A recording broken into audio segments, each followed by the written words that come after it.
시청자 여러분 안녕하세요. 편안한 여러분의 저녁 시간을 책임지겠습니다. 반갑습니다. 여의도 클래스 함께 해주세요. 이혜림입니다. 왜 장중 시간에 매매 시간에는 치열하게 보내고 이 시간에는 편안하게 저녁 드시고 쉬실 시간이잖아요. 그런데 저희 여의도 클래스 출연진이 바뀐 이후에는 더더욱 내용이 너무 좋아서 편안하게 볼 수가 없다.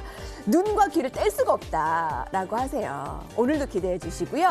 자, 마감 증시 보겠습니다. 금값이 9년의 최고치를 오르고 이 코스피는 쉬어가는 모습입니다. 코스닥은 1년 2개월 내 최고치 흐름이었죠. 765포인트의 거래 마쳤고 코스피는 2158포인트의 숨고르기를 보이고 있습니다.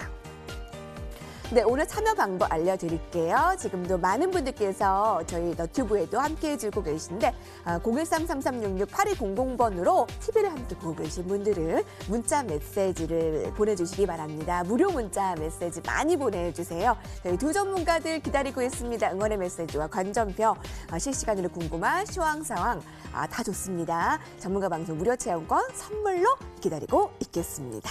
자, 두 분 만나러 가볼까요? 여의도 클래스 함께 시작합니다.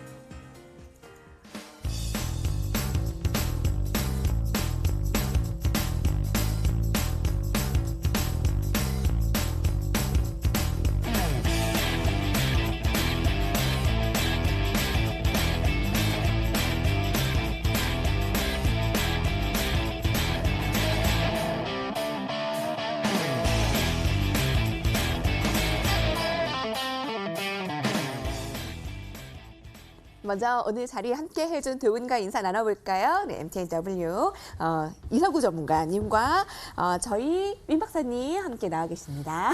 안녕하십니까? 네, 안녕하세요. 네, 월요일에 반응이 너무 뜨거웠기에 오늘은 네. 지금 대기를 하고 준비를 하고 계세요. 시청해 주시려고. 자, 오늘은 시장 상황을 좀 온도 차이가 있던 거를 어떻게 바라보셨을까? 이서구 전문가님 어떻습니까? 예, 어제부터 시작은 됐는데요. 내일 옵션 마감일 아닙니까? 한마디로 요약하면 내일을 위한 오늘이었다라고 한마디로 요약 정리하고요. 증시 내일은 옵션 만기일 준비를 위한 하루였다. 예, 요약 정리할 수 있겠습니다. 여기에 대해서 설명을 드리면요. 오늘 코스피는 하락했고 코스닥은 상승하지 않았습니까? 그리고 어제 어닝 서프라이즈가 났는데도 불구하고 삼성전자, LG전자 같은 경우는 음봉을 그으면서 하락을 했는데 이거 왜 그러느냐? 옵션 마감일을 앞두고 외국인 기관이 상승으로 급등하는 것을 준비를 미리 못했어요. 바로 내일 모레, 즉 내일이죠. 내일이 옵션 마감인데 그에 대한 준비를 못하다 보니까 서둘러서 삼성전자를 하락을 시키면서 제자리를 갖다 놓는 그런 현상을 나타내 주었거든요. 그 반면에 보면은 코스닥은 오히려 좋지 않았습니까? 예. 떨어지면은 대부분 같이 떨어졌는데 이렇게 놓고 보면은 옵션 만기를 회피하는 자금이 코스닥으로 가니까 상대적으로 올라갔구나. 이렇게 해석한다면 한 줄로 내일을 위한 오늘 증시는 옵션 마감일 준비로 요약할 수 있겠습니다. 눈치 보기 그리고 그 돈이 코스닥으로 조금 더 몰린 내일은 굉장히 중요하겠네요. 네. 그래서 오늘 라운드 1이 더 자세하게 펼쳐질 것으로 예고를 드리고요. 민 박사님 오늘 어떻게 보셨습니까? 오늘이요? 네. 저는 7, 8월을 조정장 성격으로 보기 때문에 그냥 뭐 그렇구나 그 정도 생각합니다. 예. 삼성전자 민 박사님 하면 딱 떠오르잖아요. 하루 얘기했는데 떠오를 것까지야. 왜냐하면 첫날 너무 임팩트가 강했기 때문에 제가 얘기한 이후 정확하게 내리고 있잖아요. 실적 발표가 잘 나와도 괜찮고 못 나와도 괜찮다 했는데 잘 나왔는데 말씀해 주신 대로 주가가 내리고 네네. 하반기에 좀 불투명하던데 그래도 일단 괜찮은 삼성전자는 누가 올려줄까요? 어떤 생각? 삼성전자 누가 사야 돼요? 일단 외국인이 올려야지요. 그죠? 네. 그럼 제가 올리는 거 아니에요. 외국인이 사야 돼요. 그러니까 얘기한 게 외국인이 사주면 된다. 그러니까 실적이 좋게 나왔을 때 외국인 사면 오르는 거고 안 좋아도 사면 오르는 거고. 네. 근데 제일 중요한 건 기업의 실적을 바탕으로 모멘텀이 돼서 매수를 해준다면 올라갈 것이다라고 얘기를 하는데 제가 전제는 삼성전자가 올라가는데 7, 8월이 조정장입니다라고 하면 그 사람 전문가 아닙니다. 예. 시가총액 1위가 올라가는데 시장 올라갈 거 아니에요. 그럼 제 얘기는 7, 8월 조정장에 삼성전자가 바닥을 찍고 올라갈 수 있다는 얘기고 또 제가 경박하게 대충 사세요라고 얘기를 했는데 얘기는 빠질 것도 없고 오를 것도 없어서 사다 보면 평균 단가 맞추고 가격은 6만 원을 도전할 겁니다라고 말씀을 드린 겁니다. 7, 8월에 민 박사님은 조금 쉬어가는 장세를 예견하고 계세요. 거기서 바닥을 치고 삼성전자 일단 우리 저희 6만 원까지 도전하고 있는데 뭐 하루 얘기했는데 뭘 삼성전자. 근데 워낙에 첫날에 저희 강한 인상을 받았기 때문에 계속 여러분들께서 주목하고 계실 것 같습니다. 자, 이것이 클라스타로 돌아오겠습니다.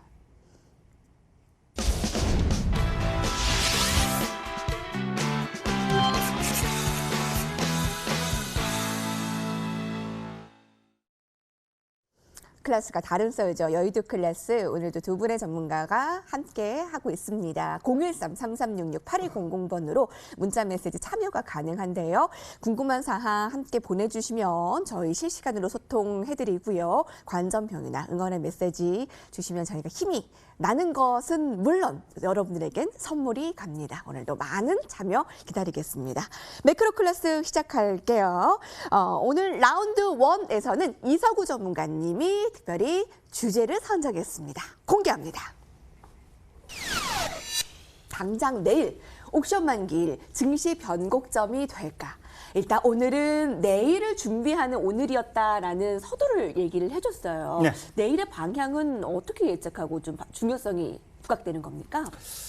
제가 생각하기에는 지금 딱 중립 위치에 와 있습니다. 그래서 아래 위로 흔들다가 어느 정도 자리를 찾을 건데요. 뭐 오늘 정도 마감 수준에서 왔다 갔다 0.5% 이내에서 거래소는 뭐 마감하지 않을까라는 생각이 듭니다. 여기에서 잠깐 요 준비된 화면 잠깐 보시죠. 네. 지금 이게 이제 100% 맞는 건 아닙니다. 증권사에서 이제 이 옵션 포지션, 만기 포지션이라는 것을 집계를 해놓고 있는데요. 지금 오늘만 놓고 보면은 지금 보시는 것은 개인의 옵션 동향입니다. 수익 포지션이라고 하는데요. 이 위로 올라가면 개인이 수익이 이만큼 극대화가 되는 겁니다. 올라갈수록. 그리고 반대로 저 멀리 떨어지면은 그만큼 수익이 극대화가 되는 겁니다. 이것을 양매수 전략이라고 하는데요. 대부분 개인들이 이렇게 포지션을 짰을 때 그 방향으로 안 가는 것이 대부분입니다. 예. 왜냐하면은요. 지금 큰 자금을 움직이면서 삼성전자, 하이닉스만 가지고 놀아도 포지션을 짤 수 있는 외국인 기관이 있는데요. 과연 개인이 수익이 나면 누가 돈을 잃을까요? 외국인 기관이겠죠. 당연히 그 반대로 돈을 벌으려면 개인이 없는 반대쪽으로 가야 된다는 것이죠. 계속 잠깐 차트 보시죠. 바로 내일이 집중되다 보니까 네. 지금 프리미엄 죽이기라고 하거든요. 옵션의 프리미엄을 거의 죽이기 시작하는 흐름에서 개인 같은 경우 지금 그늘물 바로 오늘 현재 포지션입니다. 예, 아래 위로 조금씩 움직이기만 하면 거기서 하락, 즉 손실 구간이 들어가고요. 누적을 한번 보면은요. 뭐 아래 위로 어디로 가든 손실입니다. 즉 제가 생각하기에는요. 외국인도 기관도 옵션 마감일에 대한 부분은 그렇게 크게 염려를 안 하고 그냥 제자리에 갖다 놓는 하루가 되지 않을까라는 판단입니다. 여기에 대해서 주변 증시 상황을 한번 잠깐 보면은요. 미국 증시는 계속 보시죠. 미국 증시는 하락을 했고요. 네. 하락을 했고 그리고 중국 증시 같은 경우에는 오히려 상승하지 대단합니다. 않았습니까? 꼭 낀 듯한 느낌이에요, 우리 증시는. 네, 그렇습니다. 근데 이거를 또 한편으로 보면은요. 미국 증시 하락했으니까 산업재 섹터, 은행주 이런 종목들이 많은 거래소는 하락을 했고 그리고 반면에 지금 중국 관련해 가지고 중국이 움직이면 코스닥이 좀 더 강한 흐름을 보여주거든요. 대부분이요. 화장품주라든가 대중국 이 관련주 이런 그리고 테마주가 많이 엮여 있는 이런 종목들이 대부분 코스닥에 포진하다 보니까 이 중국 흐름을 따라가기 마련인 것입니다. 그런 점에서 놓고 보면은 악재로 증시 전반으로 보면은 악재로서의 역할은 안 할 것 같다라는 결론을 낼 수가 있겠습니다. 그 저변 첫 번째. 네. 아직도 45조 이상의 고객 예탁금이 있다는 것을 먼저 기억하십시오. 고객 예탁금, 즉 유동성, 돈이 많이 있으면요 자연스럽게 그와 관련된 금융 상품은 인플레이션이 된다고 지난 시간에 말씀드리지 않았습니까? 여태까지 올라온 이유도 미국도 중국도 유럽도 그리고 우리나라도 돈이 많이 풀리다 보니까 뭐 돈이 많으니까 자연스럽게 관련된 금융 상품들 네. 이들 상품들은 인플레이션으로 올라간다라는 그런 전제가 먼저 깔리는 것이고요. 네. 아 그런데 외국인 기관 많이 팔지 않냐? 아닙니다. 여태까지 이렇게 1,450포인트에서 2,200포인트까지 주도해온 세력이 누구죠? 개인들입니다. 45조 수준 매수했습니다. 그런데 작년 평균치 고객 예탁금이 20조 좀 넘거든요. 네. 근데 그 2배가 아직도 대기하고 있다라는 점에서 놓고 보면은 뭐 여기에서 쉽게 빠지지도 않을 가능성이 크다라고 봅니다. 예, 네. 그 45조 대기 유동성의 힘 간과해서는 안 된다라는 걸 첫날에 워낙에 강조해 주셨잖아요. 네. 그리고 중국 증시의 이렇게 대단한 저변 상승이 우리 쪽에서는 코스닥에 영향을 받는데 당분간 중국 증시 훈풍을 받을 코스닥에 집중을 해야 되나요? 예, 요 부분은 혹시 여기서 개인적으로 유튜브를 찍는데요. 매일매일 해가지고 전략을 말씀을 드립니다. 그런데 그 부분을 잠깐 제가 전략적인 부분을 계속 말씀드린 부분을 설명을 잠깐 여기서 드리죠. 잠깐 화면 보시겠습니다. 당분간은 저는 거래소는요. 2,200 상단 그리고 하단은 2,080포인트 하단에 박스권을 계속 유지할 거다라고 저는 계속 설명을 드리고 있습니다. 그 이유는 역시 옵션 마감일 영향도 분명히 있고요. 바로 그 부분이 어제 음봉 나온 원인이 되기도 했고 오늘 못 올라간 이유도 되기도 했다라는 것이죠. 그런데 반면에 코스닥 같은 경우에는요. 저는 개인 자금이 좀 더 유용하게 움직이는 코스닥이 좀 더 센 가능성이 있는데 저는 하단부는 분명히 유지가 되는데 코스닥 같은 경우에는 상단부가 뚫려 있다라고 저는 생각을 합니다. 코스피보다 더 열려 있나요? 예, 상단을 저는 그래서 상대적으로 코스닥의 흐름이 더 진행될 가능성이 크다라고 생각하고요. 제가 설명을 할 때 좌판을 펴놓습니다라고 얘기를 합니다. 이 좌판 시장에 이렇게 물건 팔려고 이렇게 내려놓는 거 있지 않습니까? 종목을 압축하는 것도 좋지만은요. 순환매가 계속되다 보니까 종목의 연속성도 그 다음날 조금 조정 주고 다시 가고 또 이렇게 되지 않습니까? 순환매가 일어나다 보니까 몇 개의 종목에서 순환매로 돌아가면서 한 종목 피킹해서 조금 기다리면 올라가서 목표가 오면은 그거 정리하고 이런 전략이 좀 필요하지 않은가라는 네. 생각입니다. 예, 좌판에 펼쳐놓고 이 순환매에 목표 오면 한번 팔고 네. 목표 오면 팔고 이런 전략도 코스닥에서 괜찮은 전략이다. 코스피보다 더 열려있는 코스닥이라고 의견 주셨어요. 근데 저희 그 채팅창에서 민 박사님은 코스피는 가고 코스닥 조심하라고 했는데 이 전문가님은 반대네요. 네, 민 박사님 뭐 말씀 있으실까요? 저요? 일단은 우리 이석우 대표님 의견을 존중합니다. 그리고 이석우 대표님이 다른 게 아니라 파생하고 옵션 쪽에서는 1세대 전문가입니다. 옛날에 미꾸라지라고 있었습니다. 모 미꾸라지 같이 활동하셨던 분인데 시청자분들은 이제 파생 시장을 얘기하면 요즘은 파생이 증거금이 올라가서 이 얘기를 굳이 왜 우리한테 하지라는 생각을 할 수 있는데요. 시장 변동폭이 생길 때 파생 시장의 영향을 굉장히 많이 받습니다. 근데 지금 말씀하신 건 시장은 가두리다 쉽게 해서 이제 포지션을 외국인이나 기관이 정하지 못했다라고 말씀을 하시는데 제가 파생 시장 쪽에서는 문의도 많이 듣고 많이 받고 있습니다. 요번에 신종 코로나 때도 바닥 때도 그렇고 고점 때도 말씀을 하시는데 일단은 이 얘기가 나오게 된 거는 저희가 3일 전에 출연을 했지만 네. 기관은 6천억 정도 삼성전자 외국인이 매수를 했습니다. 양쪽에. 그 다음에 분기 실적이 굉장히 잘 나왔는데 이 시장 끌어올리면 되는데 왜 안 올렸을까? 이건 파생 때문에라고 말씀을 하시는 거예요. 그러니까 파생 때문에 현물을 밀어버린 격이죠. 그러면 향후에 파생 시장에서 포지션만 정해진다면 상방이든 하방이든 그 시장에 따라 움직일 가능성이 굉장히 큽니다. 자, 그리고 우리 시장이 현물 갖고만 움직인다 그러면 그냥 얘기하기 굉장히 편한데요. 네. 저도 파생을 봐야 되는 입장입니다. 예. 파생 시장을. 왜냐하면 이제 주가를 인위적으로 너무 갖고 장난을 치니까 외국인 기관 그리고 뭐 저는 전문가지만 현물을 주로 하고 있기 때문에 개인들도 마찬가지로 상방으로 가야 되는데 갈 이유는 많은데 밀어버리고 밀려야 되는데 올라가는 경우가 많거든요. 그래서 이 파생에 대해서 이 대표님이 얘기를 해주셨고 향후에도 시장이 변곡점이 생기거나 바닥이나 고점이다 하면 이제 말씀을 해주실 거예요. 오늘은 굉장히 조금 보수적으로 얘기를 하시는 것 같은데 저는 내일 만기일날 방향성은 어떻게 보고 있냐면 네. 그냥 그렇다. 오르면 내릴 거고 내리면 올릴 거다라고 생각을 하고 있고요. 그다음에 코스닥을 조심해야 된다라고 저는 얘기를 하고 있어요. 근데 사실상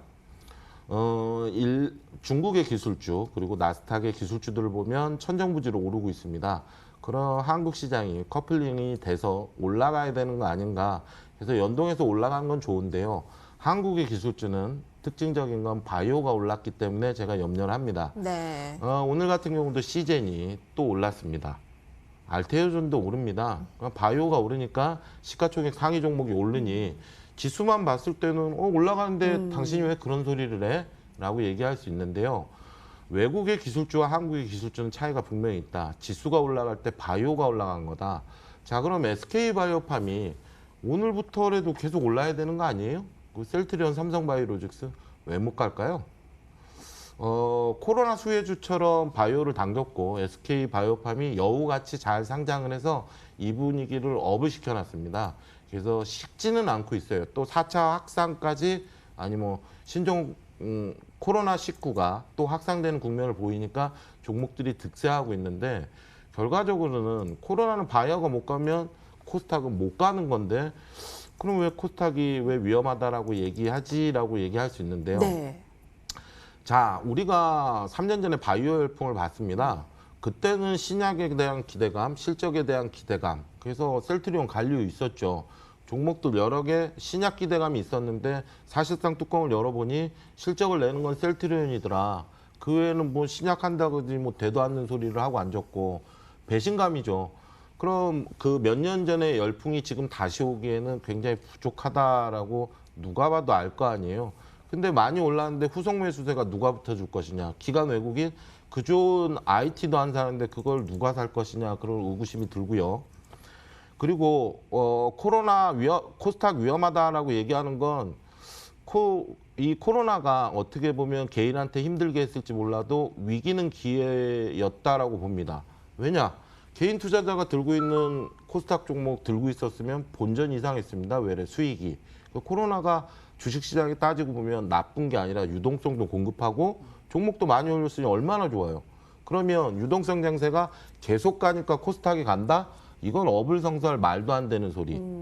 왜 이런 얘기를 하냐 하면 제가 경제방송을 보고 있으면 좀 깝깝한 생각이 듭니다. 네. 셀트리온이 서정진 회장이 했던 얘기가 뭘까요? 공매도하고 전쟁하겠다고요. 셀트리온이요. 쉽게 얘기해서 공매도 안 치니까 올라간 겁니다. 그럼 정부에서 늦게나마 코로나 이후에 공매도를 금지시켜줬습니다. 네. 그럼 언제까지? 9월 17일까지. 그럼 9월 17일 이후에 우리 시장의 공매도가 재개가 된다면 삼성전자를 공매도 칠까요? 삼성 SDI를 공매도 칠까요? 생각이 있다면. 제가 공매도를 친다면 죽기 살기로 바이오만 칩니다. 왜냐? 그냥 성장성 꿈만 있지 실적은 없는 주식이에요. 그러면 코스닥은 셀트리온, 삼성바이오로직스 코스닥 거래소 종목이잖아요. SK바이오팜 거래소 종목이잖아요. 그게 한계예요. 뭐냐? 삼성전자가 버텨주니 장비 소재가 가는 거지 코스닥 종목이. 삼성전자가 못 가면 못 갑니다. 이 얘기는 네. 이 종목들이 버티고 있으니 지금 시장이 괜찮은 거지 얘네들이 무너지면 다른 종목 더 무너집니다. 그래서 제가 얘기하는 건 코스닥이 폭락이 아니라 메리트를 잃었다. 그럼 코스닥 하지 말아야 되나요? 아니, 지수 걱정은 하되 지금 유동성이니 시장은 잘 받쳐주고 있으니 개별 순환매 종목들을 매매하는 게 이점이 있겠습니다라고 얘기하는 거고요. 코스피에선 삼성전자를 무시하지 마라. 삼성전자가 보면 한국 시장이 보인다. 자, 향후에 외국인이 어떤 종목을 살 것이냐. 그리고 향후에 어떤 기업이 바이오를 능가하는 성장성을 보일 것이냐를 고민을 해보면 시장이 보입니다. 그럼 지금 전제는 9월 17일 이후에 공매도가 재개가 됐을 때 두들겨 맞을 섹터와 네. 향후에 그 섹터 대신 올라갈 종목이 뭔가에 대한 고민을 하면 돼요. 그래서 7, 8월은 조정이라고 얘기를 하고 있는 거예요. 그래서 7, 8월 이후에 시장이 들어올려지면 코스피는 안정적으로 가지만 코스닥은 죽을 수가 있다라고 얘기를 하는 거고, 지금 괜찮다 시장이 얘기를 하고 있는 건 트럼프의 재선이 걸려 있습니다. 11월에. 네. 그럼 트럼프가 분명히 2019년도에는 누가 봐도 야, 이거 생각이 있는 사람이야 없는 사람이야 라고 했지만 미국의 영웅이 됐습니다. 노벨상 얘기가 나올 정도로. 근데 재선은 불과 몇 개월 앞으로 나와 있는데 2019년도에 재선을 위해서 김정은과도 만나기 싫어도 만났고요. 중국하고 한번 싸움 붙어봤고요. 그래서 재선은 되는구나. 노벨상까지 얘기가 나왔는데 코로나가 오면서 완전히 트럼프의 치적은 없어졌습니다. 자, 그럼 트럼프가 할 수 있는 일은 뭐가 있을까요? 재선을 위해서 작년의 치적을 다시 끌어와야 되는 거죠. 그럼 시장은 미국과 중국의 무역 전쟁도 전면전으로 안 갈 가능성이 큽니다. 7, 8월 조정을 완만히 갈 수 있고요. 네. 중국 중시를 시비 걸 수가 없을 겁니다. 네. 그래서 글로벌 시장에서는 조금 안정적이다. 그래서 코스피 부분에선 11월까지는 저는 안정적으로 보고 있는 겁니다. 그리고 코스피 부분에서 대안이 굉장히 많습니다. 2차 전지가 시면 반도체가 가줄 수가 있고요. 그다음에 제조업인 자동차가 갈 수가 있고. 근데 코스닥은 대안이 없습니다.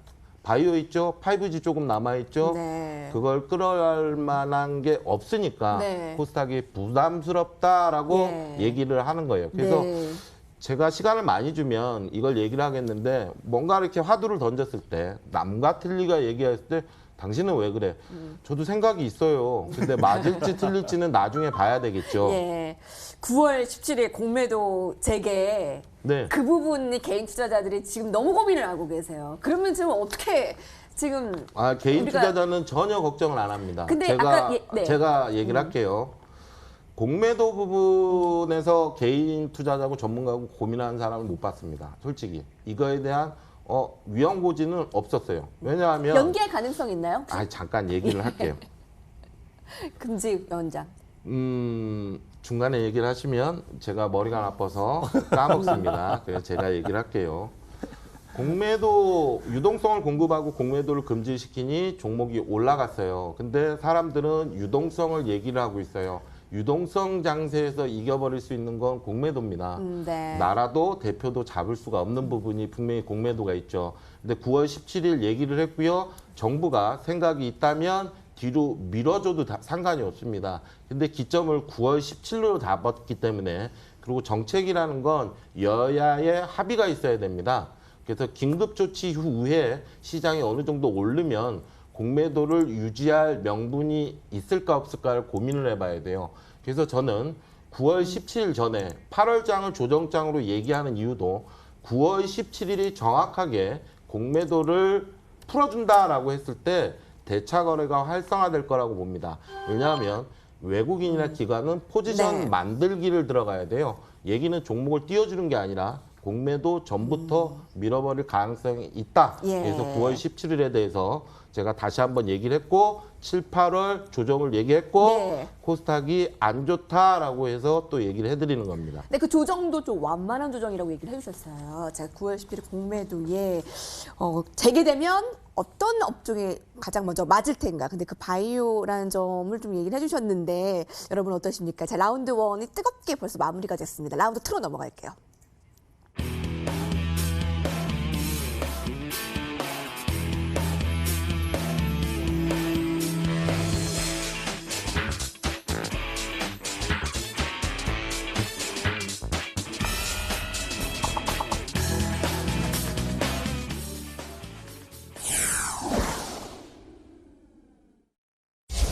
네, 여러분은 여의도 클래스와 함께 해주고 있습니다. 013-3366-8200번으로 여러분들의 참여를 기다리고 있습니다. 궁금한 사항 두 전문가에게 함께 이야기 나누고픈 소통의 메시지, 완전평 응원의 메시지 보내주시면 저희가 전문가 방송 무료 체험과 함께 드리겠습니다. 응원의 한마디도 보내주시면 감사드리고요. 라운드 2 넘어가겠습니다. 트렌드 클래스 들어가 볼까요? 자, 이서구 전문가님이 가져온 주제를 함께 살펴보겠습니다. 코로나19 재확산 방향 등은 언택트 관련주. 이서구 대표님 오늘 중요한 설명 아주 이해 잘 되게 잘해주셔서 감사합니다. 이야기했는데 언택트 관련주가 무너지지 않고 있어요. 코로나19는 계속 확산되고 있고요. 이 종목들 어떻게 해야 되나요? 일단 요번 장의 주도주죠. 주도주 언택트 관련주와 2차 전지, 즉 전기차 관련주가 요번 장의 주도주라고 할 수 있겠는데요. 이들 종목들이 정말 무너진다라면 이번 장은 없다라고 보시는 것이 맞습니다. 그렇기 때문에 포트폴리오의 구석에는 한두 종목씩은 꼭 있어야 되지 않는가라는 판단이고요. 지금 또 코로나 확산으로 인해서 지난주 후반부터죠. 이들 종목들이 올라가기 시작합니다. 다시.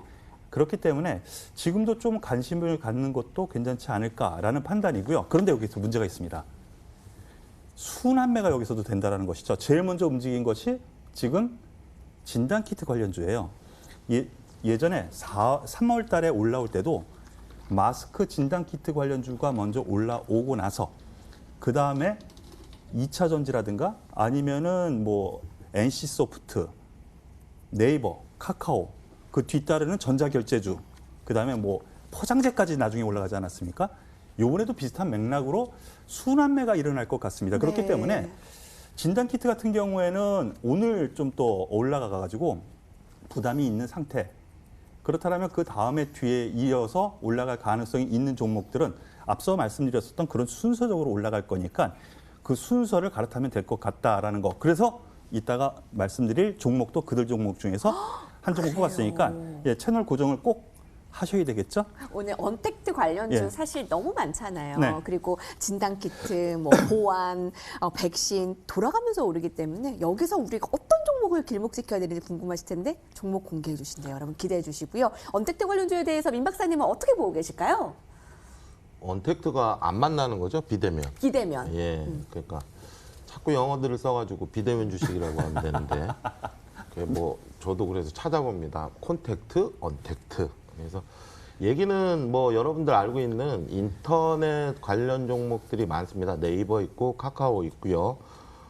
그다음에 2차 전지도 언택트 관련주로 들어가는 건 이제 소비자하고 만나지 않는다.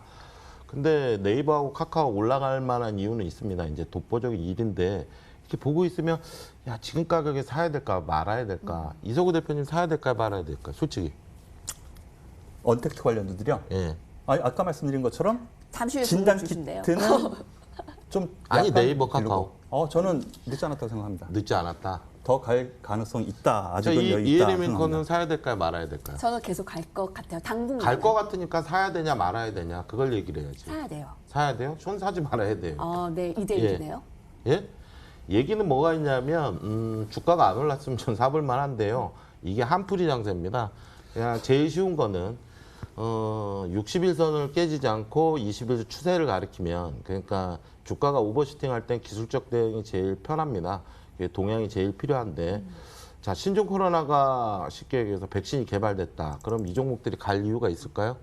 그러니까 얘네들은 우리나라 1등 실적이 나오니까 가볼만 했었던 종목인데 이번에 이제 신종 코로나 수혜라고 해서 실질적으로 가는데요. 신종 코로나로 인해서 실질적 수익이 얼마나 났길래 주가를 이렇게 끌어올릴까 생각이 들어요. 그럼 코로나 국면이 끝난다면 주가는 당연히 내려가는 거겠죠. 근데 네이버하고 카카오를 올려서 시장을 들러올리지는 않을 것 같습니다. 역사적으로 네, 한국 네. 시장을 보면 1위 업종은 분명한 거는 반도체가 잡고 있고요. 네. 삼성전자가 그 다음에 셀트리온과 삼성 바이오로직스가 잡고 있습니다.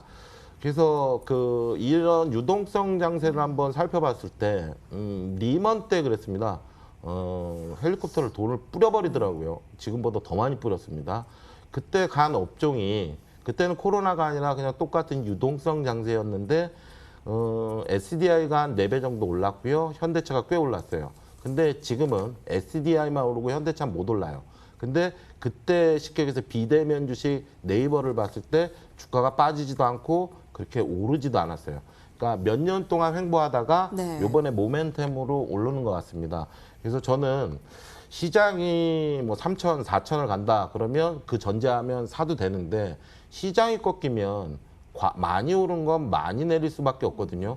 그 명분이 신종 코로나로 간다는 거는 조금 불편한 사실입니다. 예. 저는 향후의 주도주는 무조건 2차 전지라고 봐요. 예. 2차 전지라고 보는 이유가 시장에 보통 선도하는 사람들은 애널리스트입니다. 애널리스트들은 실적 대비 얘기하지 성장성을 갖고 평가를 못해요.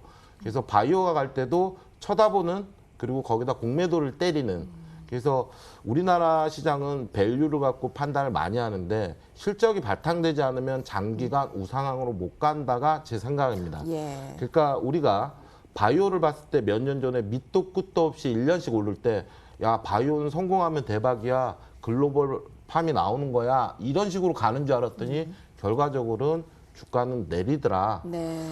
그래서 이 비대면 주식 중에 같이 껴 있습니다. SDI가 소비자를 만나지 않기 때문에. 그래서 저는 비대면 주식을 과히 좋게는 보지 않습니다. 솔직히. 근데 여기서 제가 예, 예. 한 가지 질문을 네네. 좀 하고 싶은 게 네네. 제가 이제 말씀드릴 것 중에 하나가 지금부터 이제 요번 주죠. 실질적으로 요번 주부터 상승을 더 이끌고 갈 수 있는 종목군들은 실적 발표의 기준을 잡고 있다고 저는 생각을 합니다. 네. 예. 지금 카카오 오늘도 좀 많이 올라왔는데 지난주 후반부터 올라왔죠. 이게 왜 올라왔느냐? 코로나 문제 때문이 아니고요.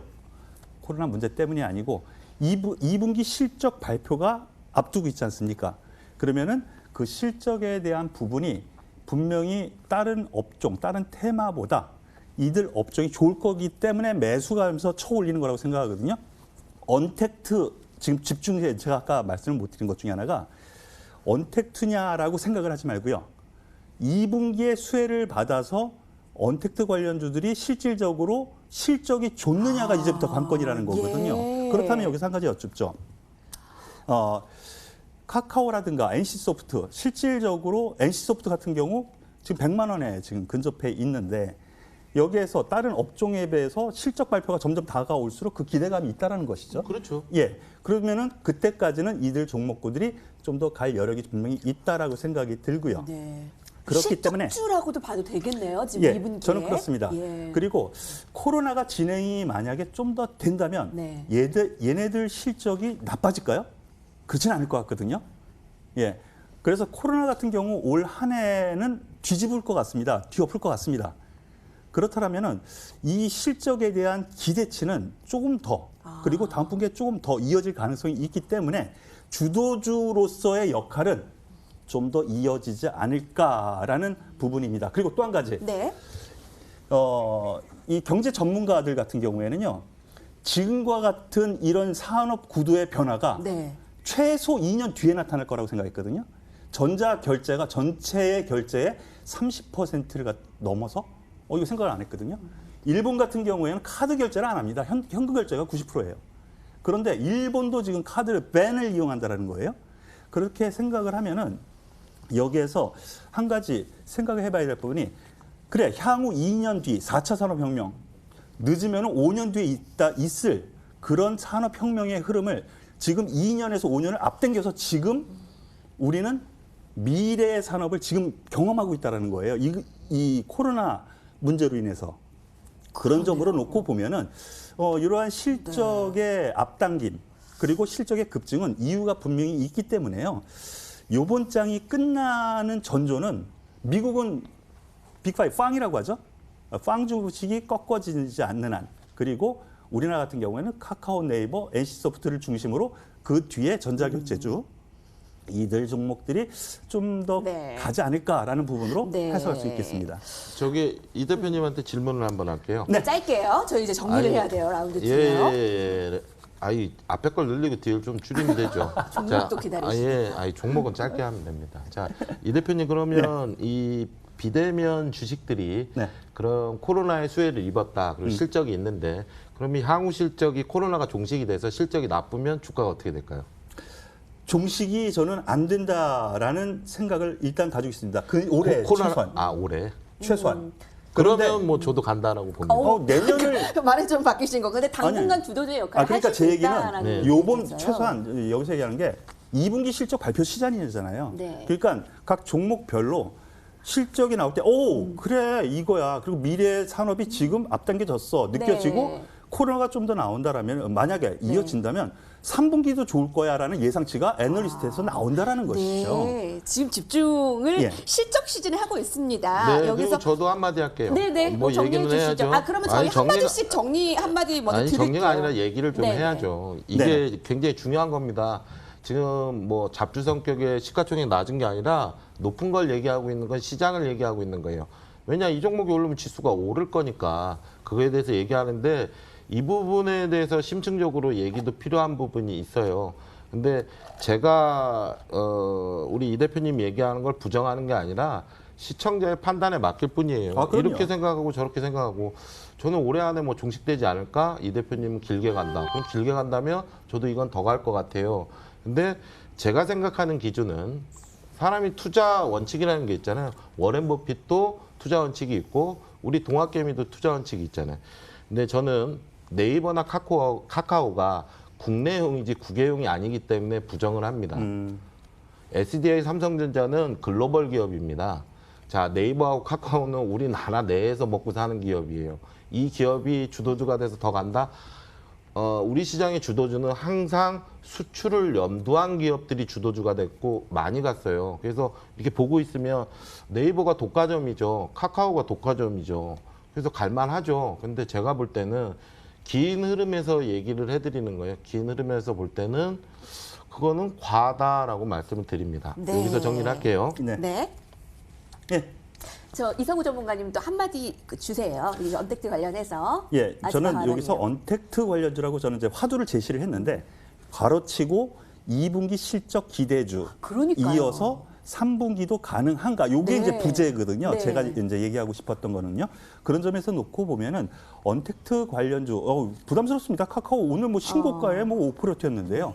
조정이 있더라도 이들 종목이 당분간은 부러지지 않고 주도주 역할을 좀 하지 않을까. 다만 네. 투자는 아주 아까 정답을 주셨는데요.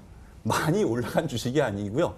이들 종목 안에서도 똑같은 형식으로 수혜도 받고 실적도 좋을 건데 못 올라간 주식이 뭐가 있느냐 찾아내는 게 저희의 일이라는 것이죠. 그거를 잠시 후에 공개하겠습니다. 오늘 화두를 던진 2라운드의 주제 언택트 가로치고 2분기 실적 좋을 것, 향후 실적 좋을 것이라는 정리를 해봅니다. 자, 그러면 많이 안 오른 이 언택트 주 한번 찾아가 볼까요? 라운드 3에서 뵙겠습니다.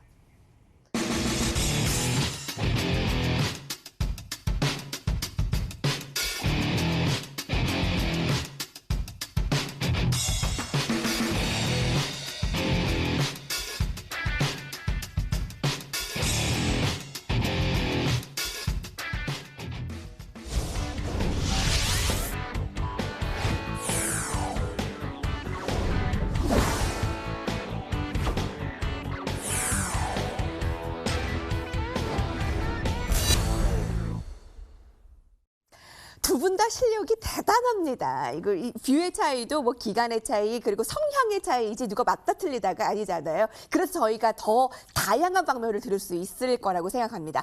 저희 종목 보기 전에 지난주 첫 종목들 점검을 해볼게요. 먼저 이상호 전문가님께서 일진 다이아를 소개해 주셨잖아요. 흐름들 점검해보고 갈까요? 네, 차트 보면서 말씀을 드리죠. 지난 월요일 신고가 행진 가능하고 앞으로 더 올라갈 것이다라고 말씀을 드렸습니다. 이 일진 다이아, 뭐 제가 이제 말 실수를 해가지고 일진 뭐 다른 종목으로 얘기했었는데 정정을 했죠. 일진 다이아, 수소 탱크를 만드는 회사입니다. 그런데 수소 탱크는 이 수소차에서 비중을 갖다 비용으로 따질 때 15%, 20% 차지하기 때문에 없어서는 안 될 거고 여기에서 또 가장 비중을 차지하고 있는 일진다이아가 수혜를 볼 거다라고 했는데요. 앞으로 더 저는 지켜봐도 되지 않을까라는 판단입니다. 그런데 이슈가 하나 더 나오네요. 그런데 여기에 추가로 한 번 더 이런 이슈가 이번 달 내내 나올 것 같습니다. 일정이 잡혀 있는 게 되게 많습니다. 바로 오늘 뭐 이제 뉴스 발췌를 좀 하면은요. 오늘 수소에너지 산업 육성 방안 발표. 이 뭐 태양광이라든가 풍력 이런 부분에서 유럽이 상당히 좀 강점을 가지고 있고요. 그리고 또 민감하지 않습니까? 오늘 발표에 따라서 내일 이슈화가 크게 될 수도 있다라는 부분. 그리고 어제 뉴스를 보면은요. 여야 초월한 수소경제 활성화 포럼 출발. 이러한 부분이 정부 일정에 보면은요. 거의 일주일에 한두 번씩 있습니다. 그러면은 이러한 이슈가 수소 경제 전반적으로 움직이면서 네. 긍정적인 역할을 보이지 않을까. 차트 보시죠. 네. 신고가 행진입니다. 네. 5만 원 향해 가고 있습니다. 예, 신고가 행진입니다. 예. 예, 신고가는 따라잡아라. 그런데 여기서 주의할 점이 있습니다. 뭐냐면요. 요 장의 특징이요. 장대 거래가 나왔는데 여기에서 대부분 떨어지거든요. 앞에 없던 거래량이 나오면은 고점에서. 앞에 없던 거래량이죠. 그런데 거기서 횡보를 하고 올라가면은요. 요것을 매집으로 보는 흐름으로 신고가 행진을 하는 것이 대부분입니다. 그렇기 때문에 저 같은 경우에는 좀 중기적으로 이 종목, 전기차 좋습니다. 수소차 역시 좋습니다. 그렇기 때문에 중기적으로 한번 목표가까지 한번 가져가는 전략 네. 괜찮습니다. 목표가는 여러분 6만 원이고요. 지금 수소차의 일진다이아 핵심 역할을 하고 있습니다. 신고가 행진 여러분 기대해 주세요. 이틀 동안의 수익률 그래도 플러스권 나오고 있습니다. 이서구 대표님의 일진다이아 함께 주목해 주시고요. 민 박사님께서는 저희 첫날에 삼성전자 빵 터뜨려 주셨죠? 네. 점검할 게 있을까요? 제 얘기대로 그냥 사시면 되겠습니다. 네. 뭐 순전선 안 했죠? 목표가 별거 6만 원 두고. 네네. 네. 자, 그럼 새로운 정보 볼게요. 자, 먼저 이서구 전문가님, 오늘 저희 첫 라운드, 둘째 라운드에서 너무 뜨거웠잖아요. 특히 네. 언택트 관련주들 너무 많이 올랐는데 네. 여기서 안 오른 것 중에 어떤 거 좋은가요? 전자 결제, 간편 결제 관련주가 지난 주도주였었거든요. 그런데 여기에서 요번 장에서 약간은 시세 못 미치는 흐름이 나옵니다. 다른 종목에 비해서. 그래서 전자 결제 관련주에서 NHN 한국 사이버 결제를 예, 오늘의 탑픽 종목으로 말씀을 드리겠습니다. 네. 예, 이유가 뭐죠? 실적 좋을 것 같습니다. 예, 뭐 아시겠지만은요, 집에서 치킨 배달이 엄청납니다. 저도 시켜봤는데요. 7시 반쯤에 한번 사무실에서 시켜봤는데요. 9시쯤에 도착하겠는데요. 그래요? 예, 그런데 지금도 아직까지도 많이 미뤄져 있더라고요. 그런 점을 놓고 보면은요, 이 치킨 뿐만이 아니고, 지금 뭐 행복이 도착했습니다. 이런 것도 많이 있지 않습니까? 그 행복 뭐죠? 간편 결제로 인해서 인터넷에서 쇼핑하는 거, 예, 집에 가면은 문 앞에 와 있죠. 예, 그런 거 다 전자 결제로 이루어집니다. 이 NHN 한국 사이버 결제 같은 경우에는 전자 결제 바로 시장에서 간편 결제까지 하고 있고요. 그다음에 온오프 밴 사업이라고 하거든요. 카드 긁는 거요. 예, 카드 찍고 하는 거. 그것까지 하고 있기 때문에 코로나가 몰고 온 시대의 변화, 앞으로 당겨진 변화의 수혜를 가장 받는 종목이다라고 할 수 있겠습니다. 차트 잠깐. 네, 보면서? 차트로 함께 예. 볼게요. 전자결제 시장은요, 더 빨라질 겁니다. 그리고 한 가지 추가로 말씀을 드릴 것이 미국에서의 관련주들 보면은요, 신고가 행진입니다. 그런데 이 종목 역시 이제 신고가 행진을 하는데 지금 카카오라든가 다른 언택트 관련주는 이만큼 가 있거든요. 저 위에 가 있거든요. 그런데 이 종목은 이제 고점대에 가지고 있습니다. 네. 어제 거래를 세우면서 올라갔는데 오늘 아주 양호한 조정을 보여주고 있거든요. 그렇다면은 다른 종목에 비해서 가격 메리트 분명히 있고요. 2분기 실적 발표일까지는 충분한 기대감이 되기 때문에 일단 내일 보합 아래에서 시작을 한다면 그것을 뭐 편입가로 제시를 말씀을 드리고 아니면은 보합 정도에서라고 말씀을 드리겠습니다. 그리고 목표가는 7만 원, 손절가는 5만 1,000원 정도로 생각을 하고 전고점 6만 원인데 단기간 내에 돌파 동력이 충분할까요? 다른 종목들 이미 그것을 뛰어넘었습니다. 예, 항상 후발 2등주 같은 경우는요. 키 맞추기 하면서 바로 따라갑니다. 제가 생각하기에는 이번 주가 그런 가능성이 있지 않을까 싶습니다. 신고가 행진 좀 거래를 세우면서 다른 언택트 관련주 저 위에 있는데 NHN 한국 사이버 결제 한번 어느 정도로 올라가나 목표가 7만 원까지 기대해 주세요. 이서구 대표님의 오늘 야심찬 언택트 관련주 주제를 가져오시고 종목까지 깔끔하게 들었습니다. 민박사 전문가님, 민박사님 오늘 어떤 종목 가져오셨나요? 오늘이요? 현대차입니다. 현대차, 삼성전자, 현대차. 예, 네, 예. 현대차를 가져오신 이유는요? 작은 종목 안 하려고 그러다 보니까 현대차를 갖고 왔네요. 예, 설명해야죠. 네, 현대차 참 안 가는 종목입니다. 근데 저는 지금 얘기하고 싶은 건 조금 전에 말씀을 하시더라고요. SDI는 되고 왜 카카오, 네이버는 안 돼요? 수출하는 기업하고 안 하는 기업의 차이입니다. 자, 그럼 현대차는 내수형이 아니죠. 수출형이죠. 자, 그리고 조금 전에 얘기했듯이 리먼 때 1년 이상 현대차가 상승을 했습니다. 주도주는 원래 그런 거예요. 자, 그러면 현대차는 주도주가 분명히 아니죠. 지금은 SDI나 네. 비대면 주식이 주도주라고 할 수 있습니다. 네. 삼성전자도 주도주는 못 되죠. 안 오르니까. 그럼 현대차를 왜 얘기를 하시죠? 라고 얘기하지만 자, 연관성을 한번 생각을 해보자고요. 2차 전지가 주도주라는 건 누구도 부인 못합니다. 뭐 SDI, LG와 세계 1위한 기업인데 그거를 뭐 막을 방법이 없죠. 근데 사람들은 얘기를 해요. 에이, 그거 다 알고 있잖아. 근데 제일 중요한 포인트는 테슬라의 주가를 보면 알 수 있습니다. 테슬라가 신종 코로나가 왔는데도 7,500만 대, 7,500 몇 대더라? 한 30% 정도 주문량은 폭주를 했고요. 네. 연초 대비 주가는 3배 정도 올랐습니다. 맞아요. 이게 신고가를 내고 가고 있는 이유가 테슬라 잘 팔리니까 자동차 봐야 돼, 2차 전지 봐야 돼가 아니라 산업 구조에 혁명이 생긴 겁니다. 우리가 스마트폰이 나왔을 때 잡스를 비웃었는데 결과적으로 잡스가 세상을 바꾼 겁니다. 다 쉽게 얘기하죠.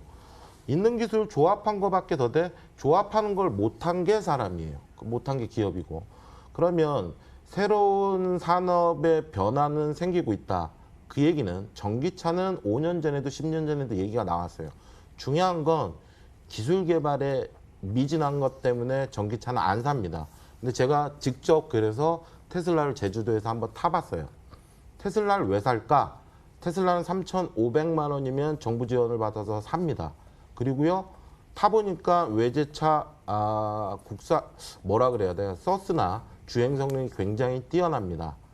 자, 그리고, 우리가 걱정하는 거, 전기차는 장난감 아니야? 절대 아닙니다. 볼보까지 안전도에서 이겼습니다. 자, 유지 비싸죠? 다 싸죠? 그럼 나름 똑똑하신 분들은 그래. 전기차 배터리 되게 비싸. 저도 그 생각이 있었거든요. 우리는 배터리 쓰면 몇 년 후에 야 충전 반도 안 돼. 이건 충전지가 아니잖아 라고 얘기했는데 테슬라가 나온 지가 몇 년이 됐는데요. 3년 후에 잔존율을 봤더니 80%가 넘습니다. 자, 그러면 전기차를 사야 되는 이유가 있죠. 안전하죠. 거기에다가 경제적으로 좋죠. 그리고 향후에 걱정거리인 쉽게 얘기해서 배터리를 바꿔야 돼. 그런 걱정이 없죠. 자, 그럼 현대차를 왜 봐야 되느냐? 네. 현대차 기사를 보면은 정의선 부회장이 LG, 구광모 회장부터 시작해서 삼성전자 부회장까지 이재용까지 다 만나고 다닙니다. 이유는 내년에 출시할 EV 때문에 그렇습니다. 예. 현대차에서 전기차를 생산을 하죠. 네. 전기차를 생산을 하는데 현대차를 제조업으로 볼 것이냐, 향후에 어떤 거로 볼 거냐, 뭐 시간이 저한테 남겨진 게 없다네요. 설명을 해야 되는데 네. 현대차 가격 전략 먼저 듣고 저희 또 테슬라가 말씀해 가는 드릴게요. 이유는 네. 이제 진입장벽을 넘었다. 다 전기차를 탈 것이다. 현대차, 수소차 차라리 포기하고 전기차 갔으면 성공했는데 전기차 못해서 후발주자처럼 가지만 현대차의 기술이 높아졌다. 네. 내년에 쉽게 얘기해서 환골탄퇴한다. 아, 그래서 현대차는 그렇군요. 얼마 지금 횡보하고 있으니까 또 잘 사십시오. 네. 그래서 목표가는? 버티시면 목표가는 13만 원 제시해드리고 네. 손절가는 9만 원인데 9만 원. 알겠습니다. 자, 현대차. 너무 아쉽죠, 여러분? 저희 이제 30초 남았는데요. 베스트 관전평 선정되신 분은 저희 정리통으로 함께 소개해 드릴게요. 오늘 이사구 대표님과 민 박사님께 박수 많이 쳐주시고요. 저희 다음 시간에 함께 하기가 시작해 주신 여러분 감사합니다.